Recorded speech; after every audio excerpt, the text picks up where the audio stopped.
On October 19, 2000, a video surfaced of a man named Ali Akbar claiming to have found the ancient and royal mummy of a Persian king's daughter and that he was interested in selling it. Pakistani police got a hold of this tape and wanted to further investigate this matter. They confronted the man who recorded the video and asked him where this mummy was, in which Ali directed them to the house in another town. The occupant of this place was Wali Muhammad Riki, who explained to authorities how he retrieved this seemingly valuable royal mummy. He said that he met a man from Iran who discovered it after an earthquake in Pakistan and allowed him to possess it. The story itself did not leave officials incredulous, but they realized that the two men had committed a major fraud against the Pakistani Antiquity Act, and they were trying to sell this mummy on the black market for $11 million. The mummy itself attracted attention not only from a national perspective, but a global one. Upon closer inspection, the archaeologists initially said that the mummy seemed to be a Persian princess and dated it around 600 BC. It was wrapped in an Egyptian style, with a golden plate on the torso engraved with cuneiform. According to university professors, the inscription translated stated that the mummy was Rhodugon, the daughter of a Persian king by the name of King Xerxes. To date, no remains were ever found of the Xerxes Empire, and because Egypt was part of the empire, it made sense to some individuals that the mummy had an ancient Egyptian touch to it. Unbeknownst to anyone, a year before this discovery, 4 Polaroids were sent to Oscar Muscaria, a highly skilled archaeologist based in New York. A man from New Jersey sent the photos to him on behalf of an unidentified man from Pakistan. At first glance, Muscaria was already skeptical of its authenticity based on the iconography of carving that could be seen on the stone coffin. He doubted the matter even further when he realized that he was supplied with only partial translations. Ultimately, he concluded that the inscription was likely made in modern times, and with that, he ghosted the man who introduced the photos to him.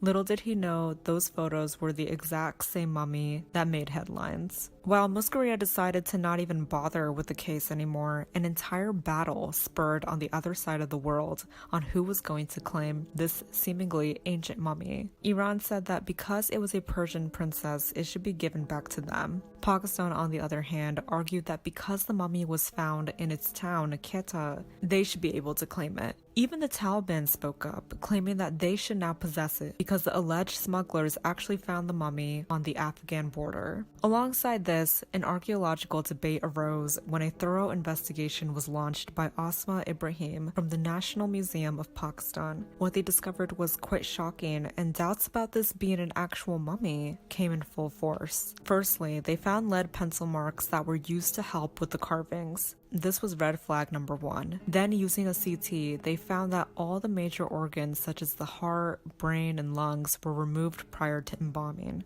This alone went against the traditional ancient Egyptian practices, but perhaps the biggest tellers were the grammatical errors in the inscription and the fact that they used the Greek's version of the Persian's princess name. The princess's name in Iran was actually Rhodugon. The final nail in the coffin, pun intended, was when they conducted a radiocarbon of the reed mat and found out that it was just roughly 50 years old. All of this confirmed that the mummy was indeed fake. What was initially a discovery of an ancient royal body soon escalated into a murder case. The 4'7" body inside was that of a 20 to 21-year-old woman, and according to a CT scan, there was a fractured spine. This injury was thought to have been caused by a blow from a blunt weapon, and the cause of death was due to a broken neck. The body itself was dated to have died as recently as 1996. While it wasn't clear if her neck was broken intentionally or accidentally, the Pakistani authorities launched an entire murder investigation. It was believed that whoever did this had to have advanced knowledge in anatomy, as well as performing embalming. They also likely needed skills in craftsmanship for constructing the coffin, possibly a stone carver, goldsmith, and someone who was knowledgeable of cuneiform. It has been noted that the mummification process itself had to have taken place in a facility that was equipped with all of the appropriate chemicals in order to dry the insides of the body. Years Clearly, investigators believe that once the woman was most likely murdered, the entire mummification process took place under 24 hours. As of today, no leads have come up on who could have possibly murdered her. What do you think could have happened here? While there is a strong belief that the woman may have been murdered, there are yet others who believe that the body was retrieved by grave robbers. I personally don't think one person took part in this, given the multitude of processes involved. The broken neck aspect is also highly suspect,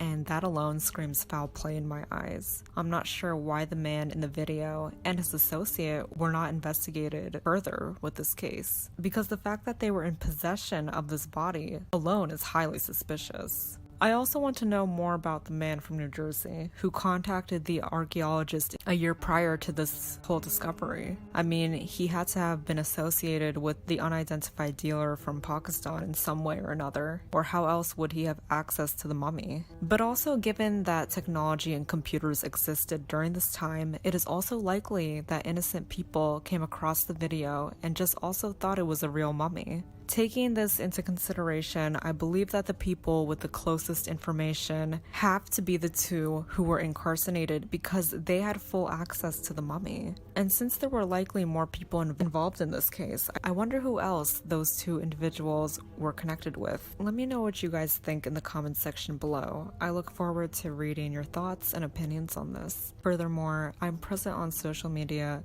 linked in my description below, so feel free to follow me there as well. And please remember to like, share, and subscribe for more interesting content.